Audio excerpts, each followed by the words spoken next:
నరసింహావతారం ఎత్తిన అద్భుతమైన పుణ్యక్షేత్రం. ఇది ఆంధ్రప్రదేశ్ లోని నంద్యాల జిల్లాలో ఆళ్లగడ్డకి సుమారుగా 25 కిలోమీటర్ల దూరంలో ఉంది. సముద్ర మట్టం నుండి 2800 అడుగుల ఎత్తులో ఉన్న ఈ ప్రదేశం చుట్టూ నల్లమల అడవులతో, తూర్పు కనుమలతో వ్యాపించి ఉంటుంది. పచ్చని చెట్లు, అడవులు, కొండలు, గుట్టలు, లోయలతో చూడడానికి చాలా అద్భుతంగా ఉంటుంది. ఈ అహోబిలం తెలంగాణ మరియు ఆంధ్రప్రదేశ్ రాష్ట్రాల్లో విస్తరించి ఉన్న నరసింహ క్షేత్రాల్లో ఒకటి. అండ్ అలాగే 108 దివ్య దేశాల్లో ఒకటి. దివ్య దేశం అంటే పురాతన గ్రంథాల్లో అల్వార్లు, వైష్ణవ సాధువులు మెన్షన్ చేసిన ముఖ్యమైన వైష్ణవ దేవాలయాలు. అయితే అహోబిలానికి ఇంకొక ప్రత్యేకత కూడా ఉంది. అదేంటంటే నరసింహస్వామి ఇక్కడ 9 రూపాల్లో మనకి దర్శనమిస్తాడు. ఈ 9 రూపాలకి విడివిడిగా 9 దేవాలయాలు ఇక్కడున్నాయి. ఇవన్నీ మొత్తం 10 కిలోమీటర్ల రేడియస్ లోనే ఉన్నాయి. అయితే శ్రీ మహావిష్ణువు దశావతారాల్లో నరసింహావతారం కూడా ఒకటి కదా. మళ్ళీ నరసింహావతారాల్లో 9 రూపాలు ఎందుకున్నాయి? ఇవన్నీ కూడా ఒకే దేవాలయంలో కాకుండా వివిధ దేవాలయాల్లో ఎందుకున్నాయి? ప్రహ్లాదుని రక్షించడానికి, హిరణ్యకశపుణ్ణి చంపడానికి నరసింహస్వామి ఈ అహోబిలంలోనే అవతరించారన్న సంగతి మీకు తెలుసా? దానికి సంబంధించిన సాక్ష్యాలు కూడా ఇక్కడ ఉన్నాయి. అసలు ప్రహ్లాదుని పూర్తి కథ ఏంటో మీకు తెలుసా? ఈ హిరణ్యకశపుడు ఎవరు? అతను ఎక్కడి నుండి వచ్చాడు? మనం విష్ణుమూర్తి దేవాలయంలోకి వెళ్ళినప్పుడు ద్వారపాలకులలాగా జయా విజయులు ఉంటారు. ఆ జయ విజయులే హిరణ్యక్షుడు మరియు హిరణ్యకశపుల్లాగా మళ్ళీ పుట్టారు. అసలు విష్ణుమూర్తిని రక్షించే వాళ్ళే అలా రాక్షసుల్లాగా ఎందుకు పుట్టారు? ఆయన చేతుల్లోనే ఎందుకు మరణించారు? ఇవన్నీ మీకు ఈ వీడియోలో చాలా క్లియర్ గా ఎక్స్ప్లెయిన్ చేస్తాను. ఇది మన పురాణం. ఈ పురాణాలు వినడానికి చాలా ఇంట్రెస్టింగ్ గా ఉంటాయి. సో అస్సలు మిస్ అవ్వకుండా చివరి వరకు ఈ వీడియోని చూడండి. ఇందాక తెలంగాణ, ఆంధ్రప్రదేశ్ రాష్ట్రాల్లో ఉన్న నవనరసింహ క్షేత్రాల్లో అహోబిలం ఒకటని చెప్పాను కదా. తర్వాత రాబోయే వీడియోలో మిగిలిన 8 దేవాలయాల గురించి ఎక్స్ప్లెయిన్ చేస్తాను. వాటితో పాటు 12 జ్యోతిర్లింగాలు, 18 శక్తిపీఠాలు, 5 పంచభూత లింగాలు, ఇలా ప్రతి ఒక్క హిందూ దేవాలయం గురించి మన ఛానల్లో వీడియోస్ రాబోతున్నాయి. దీనినే ఒక సిరీస్ గా కంటిన్యూ చేద్దాం అనుకుంటున్నాము. నేను మా టీం కలిసి బాగా రీసెర్చ్ చేసి రిలయబుల్ ఇన్ఫర్మేషన్ మాత్రమే తీసుకొని వీడియోస్ చేయాలనుకుంటున్నాము.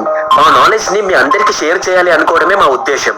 ఆల్రెడీ జ్యోతిర్లింగాల సిరీస్ ని స్టార్ట్ చేశాము. అందులో భాగంగానే నెక్స్ట్ వీడియోలో కాశీ చరిత్ర మొత్తం చెప్పబోతున్నాము. సో ఇవన్నీ మిస్ అవ్వకుండా ఉండాలి అంటే ఛానల్ ని ఖచ్చితంగా సబ్స్క్రైబ్ చేసుకోండి. మీకు చాలా అంటే చాలా ఇన్ఫర్మేషన్ ఇవ్వడానికి మేము రెడీగా ఉన్నాము. చూడడానికి మీరు రెడీగా ఉన్నారా? ఇక వీడియోలోకి వెళ్ళిపోదాం. ముందుగా నేను హిరణ్యకశిపుడి గురించి ఉన్న డౌట్స్ అన్ని క్లియర్ చేస్తాను. తర్వాత అహోబిలం గురించి డీటెయిల్ గా తెలుసుకుందాము. ఇప్పుడు ఈ స్టోరీ వింటేనే మీకు అహోబిలం గురించి అర్థమవుతుంది. ఇప్పుడు నేను చెప్పబోయే స్టోరీ భాగవతం, బ్రహ్మాండ పురాణం, విష్ణు పురాణం ఇలా మొదలైన గ్రంథాలను బేస్ చేసుకొని తీసుకున్న స్టోరీ. అండ్ మా రీసెర్చ్ లో భాగంగా గరికపాటి, చాగంటి గారి స్పీచెస్ కూడా విన్నాము. వరుణదేవునికి జయా విజయులు అనే 2 మనవలు ఉన్నారు. వాళ్ళు శ్రీ మహావిష్ణువు నివసించే వైకుంఠానికి ద్వారపాలకులుగా ఉన్నారు. ఒకసారి విష్ణుమూర్తిని కలవడానికి సనక, సనాతన, సనందన, సనత కుమారులు అనే 4 వైకుంఠానికి వచ్చారు. వీళ్ళు 4 బ్రహ్మదేవునికి మానసపుత్రులు. అయితే వాళ్ళు విష్ణుమూర్తిని కలవడానికి వచ్చారు. కానీ వాళ్ళను లోపలికి వెళ్ళనివ్వకుండా జయా విజయులు అడ్డుకున్నారు. శ్రీ మహావిష్ణువు ఈ సమయంలో విశ్రాంతి తీసుకుంటున్నారు అని వాళ్ళు చెప్పారు. దాంతో ఆ 4కి కోపం వచ్చింది. శ్రీ మహావిష్ణువుని కలవకుండా మమ్మల్ని అడ్డుకుంటారా? దానికి మీరిద్దరూ తగిన శిక్షను అనుభవిస్తారు. మీరిద్దరూ భూమి మీద మనుషుల్లాగా జన్మిస్తారు. మనుషులు అనుభవించే అన్ని కష్టాలను కూడా మీరు అనుభవిస్తారు. ఇదే మా శాపం అని చెప్పేసి అక్కడి నుండి వాళ్ళు వెళ్ళిపోతారు. ఆ శాపం వల్ల జయా విజయులు చాలా భయపడతారు. అప్పుడు వాళ్ళిద్దరు విష్ణుమూర్తి దగ్గరికి వెళ్లి అక్కడ జరిగిందంతా ఆయనకి చెప్పుకుంటారు. అదంతా విన్న తర్వాత విష్ణుమూర్తి, వాళ్ళు 4 బ్రహ్మదేవునికి మానసపుత్రులు, అంతేకాక చాలా గొప్ప ఋషులు, వాళ్ళని ఎందుకని లోపలికి పంపించలేదు అని విష్ణుమూర్తి వాళ్ళని అడిగాడు. స్వామి, మీరు విశ్రాంతి తీసుకుంటున్నారు అని మేము అనుకున్నాము అని జయా విజయులు చెప్తారు. అప్పుడు విష్ణుమూర్తి, వాళ్ళు మీకు ఇచ్చిన శాపాన్ని తగ్గించడం అసాధ్యం, కానీ కొంతవరకు దీని తీవ్రతను తగ్గించవచ్చు. నేను మీకు 2 ఆప్షన్స్ ఇస్తాను. ఆ ఆప్షన్స్ లో మీరు దేన్నో ఒకదాన్ని సెలెక్ట్ చేసుకోండి. మొదటిది, 7 జన్మల్లో భూమి మీద నాకు భక్తులలాగా పుట్టడం. రెండవది, 3 జన్మల పాటు నాకు శత్రువులలాగా భూమి మీద పుట్టడం. ఈ రెండింటిలో మీరు దేన్ని సెలెక్ట్ చేసుకుంటారు అని విష్ణుమూర్తి వాళ్ళని అడుగుతాడు. అప్పుడు, స్వామి, మీకు దూరంగా 7 జన్మల పాటు మేము ఉండలేము, కాబట్టి 3 జన్మలు మీకు శత్రువుగా పుడతాము అని వాళ్ళు విష్ణుమూర్తికి చెప్తారు. దానిలో భాగంగానే సత్యయుగంలో జయ హిరణ్యకశిపుడిలాగా, విజయ హిరణ్యక్షుడిలాగా పుట్టారు. ఆ తర్వాత జన్మల్లో కూడా రాక్షసులాగా ఇలానే అన్నదమ్ముల్లాగా పుట్టారు. ఎవరి అవతారాల్లో పుట్టారో మీరు గెస్ చేసి కింద కామెంట్ చేయండి. చూద్దాం ఎంతమందికి తెలుసు. అలా హిరణ్యకశిపుడు తన గత జన్మలో శ్రీ మహావిష్ణువుకి భక్తుడిగా, ద్వారపాలకుడిగా ఉన్నాడు. హిరణ్యక్షుడు హిరణ్యకశిపుడికి తమ్ముడు. అతనికి దురాశ ఎక్కువ. కంటికి కనిపించిన ప్రతి వస్తువు తన సొంతం కావాలి అని అనుకునేవాడు. అదే విధంగా భూమాతను తన దగ్గర బంధించుకున్నాడు. ఇక రోజు రోజుకి ఇతని ఆగడాలు ఎక్కువవుతున్నాయని భావించి శ్రీ మహావిష్ణువు వరాహావతారం దాల్చి హిరణ్యక్షుణ్ణి చంపేస్తాడు. తమ్ముడు చనిపోవడంతో హిరణ్యకశిపుడు విష్ణుమూర్తి మీద బాగా పగ పెంచుకుంటాడు. ఎలాగైనా అమరత్వం సాధించాలి అన్న ఉద్దేశంతో బ్రహ్మదేవుడికి తీవ్ర తపస్సు చేస్తాడు.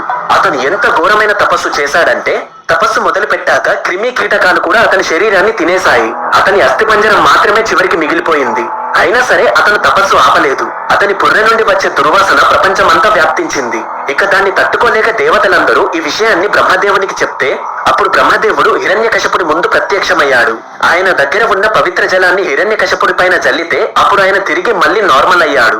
బ్రహ్మదేవుడు హిరణ్యకశపుణ్ణి నీకు ఏ వరం కావాలో కోరుకో అని అడిగితే నేను ఎప్పటికీ చావు లేకుండా ఈ భూమి మీద బ్రతికి ఉండాలి అని అడుగుతాడు. పుట్టిన ప్రతి వ్యక్తి భూమి మీద బ్రతికి ఉండటం కుదరదు అని బ్రహ్మదేవుడు చెప్తాడు. ఇంకేదైనా వరం కోరుకోమని చెప్పాడు. అప్పుడు హిరణ్యకశపుడు బాగా ఆలోచించి నన్ను ఉదయం కాని రాత్రి కాని ఇంట్లో కాని బయట కాని భూమి మీద కాని ఆకాశంలో కాని ఏ ఆయుధంతో కాని ఏ జంతువుతో కాని ఏ మనిషితో కాని చావు లేకుండా వరం ఇవ్వమని బ్రహ్మదేవుణ్ణి అడుగుతాడు. ఇక బ్రహ్మదేవుడు కూడా సరే అని అతనికి ఆ వరం ఇచ్చేశాడు. ఇక అతన్ని ఎవరు చంపలేరు అన్న అహంకారంతో హిరణ్యకశపుడు రెచ్చిపోయాడు. ప్రతి దేవతలను బెదిరించి తన గుప్పెట్లో పెట్టుకున్నాడు. చివరికి సూర్యుడు కూడా హిరణ్యకశపుడు ఉన్నప్పుడు అతనికి ఇబ్బంది కలగకుండా ఉండడానికి చాలా తక్కువ కాంతిని విడుదల చేసేవాడు. దీనివల్ల దేవతలంతా చాలా ఇబ్బందులు పడుతున్నారు. ఇదే విషయాన్ని దేవతలందరూ విష్ణుమూర్తి దగ్గరికి వెళ్లి చెప్పారు. అప్పుడు ఆయన ప్రతి రాక్షసుడు తన చావుని అతనే కొని తెచ్చుకుంటాడు. ఆ సందర్భం వచ్చే వరకు ఎదురు చూడండి అని చెప్తాడు. అప్పటి నుండి అందరు దేవతలు హిరణ్యకశపుడి చావు కోసం ఎదురు చూస్తున్నారు. ఒక్కసారి హిరణ్యకశపుడు కొన్ని రోజులు ప్రశాంతంగా తపస్సు చేసుకోవడానికి వెళ్ళాడు. అప్పుడు అదే సరైన సమయమని భావించి అతని రాజ్యం మీద ఇంద్రుడు దాడి చేశాడు. హిరణ్యకశపుడి భార్య అయిన లీలావతిని బలవంతంగా బంధించి తీసుకువెళ్తాడు. అప్పుడు ఆమె గర్భవతి. అలా వెళ్తున్న ఇంద్రుడికి నారదుడు ఎదురై స్వామి దేవేంద్ర మీరేం చేస్తున్నారు, ఆమెని ఎందుకు తీసుకెళ్తున్నారు అని అడిగాడు. ఈమె హిరణ్యకశపుడి భార్య. వాడు అందరి దేవతల్ని ఎంత ఇబ్బంది పెడుతున్నాడో నీకు తెలుసు కదా. ఇప్పుడు ఈమె కడుపులో వాడి బిడ్డ పెరుగుతున్నాడు. తండ్రి ఇప్పుడు మనల్ని ఇంత ఇబ్బంది పెడితే రేపు వాడి కొడుకు పుట్టిన తర్వాత ఇంకా మనల్ని ఎంత ఇబ్బందులు పెడతాడో ఆలోచించు. అందుకే వాడు పుట్టిన తర్వాత వాడిని వెంటనే వజ్రాయుధంతో చంపేస్తాను. అందుకోసమే ఈమెను ఇప్పుడు తీసుకెళ్తున్నాను అని చెప్తాడు. అప్పుడు నారదుడు స్వామి మీరు ఆమె కడుపులో పెరుగుతున్న బాబుని చంపలేరు. దానికి మీ శక్తి సరిపోదు. ఎందుకంటే పుట్టే బాలుడు ఆ శ్రీ మహావిష్ణువు అంశతో పుడుతున్నాడు. శ్రీ మహావిష్ణువుకి ఒక గొప్ప భక్తుడవుతాడు. వీడి కారణంగానే హిరణ్యకశపుడు చావబోతున్నాడు అని చెప్తాడు. అది విన్న దేవేంద్రుడు చాలా సంతోషించి ఆమెని నారదుడి ఆశ్రమంలో వదిలిపెట్టి వెళ్ళాడు. ప్రహ్లాదుడు పుట్టే వరకు లీలావతి అక్కడే ఉంది. ఆమెకు ప్రతిరోజు నారదుడు ఎన్నో మంచి మంచి విషయాలు చెప్పేవాడు. ఎంతో జ్ఞానాన్ని బోధించేవాడు. అవన్నీ ఆమె కడుపులో పెరుగుతున్న ప్రహ్లాదుడు విని నేర్చుకునేవాడు. కొన్ని రోజుల తర్వాత లీలావతి ప్రసవించింది. ప్రహ్లాదుడు పుట్టాడు. తనకి కొడుకు పుట్టాడు అని హిరణ్యకశపుడు చాలా ఆనందించాడు. ప్రహ్లాదునికి 5 సంవత్సరాలు వచ్చిన తర్వాత అతన్ని శుక్రాచార్యుడి కొడుకులైన చంద్రుడు అమర్కుడి దగ్గరికి పంపించాడు. వాళ్ళిద్దరూ కూడా ప్రహ్లాదుడికి తర్కశాస్త్రం నేర్పించారు. కానీ దాని మీద ప్రహ్లాదునికి ఏమాత్రం ఆసక్తి లేదు. అతని దృష్టి అంతా విష్ణుమూర్తి మీదే ఉండేది. అయినా ప్రహ్లాదుడు ఎదురు మాట్లాడకుండా ఆ తారక శాస్త్రాన్ని బాగా నేర్చుకున్నాడు. కొన్ని రోజుల తర్వాత హిరణ్యకశపుడికి తన కొడుకుని చూడాలి అని అనిపించింది. వెంటనే ప్రహ్లాదుని ఇంటికి పిలిచాడు. అతని ఇంటికి వచ్చిన తర్వాత హిరణ్యకశపుడు ప్రహ్లాదుని బాగా ముద్దాడాడు. ముద్దుగా అతని మాటలను వినాలనుకున్నాడు. అతన్ని తన ఒడిలో కూర్చోబెట్టుకుని ప్రహ్లాద ఇన్ని రోజులు నువ్వు నేర్చుకున్న విద్యల్లో నీకు బాగా ఇష్టమైన విద్య నాకు చెప్పు అని అడుగుతాడు. అప్పుడు ప్రహ్లాదుడు శ్రీ మహావిష్ణువు గురించి చాలా గొప్పగా చెప్తాడు. అది హిరణ్యకశపుడికి నచ్చదు. ఇవన్నీ నీకు ఎవరు నేర్పించారు అని బాగా తిట్టాడు. అతని గురువుల మీద కూడా బాగా అరిచాడు. ఆ గురువులు కూడా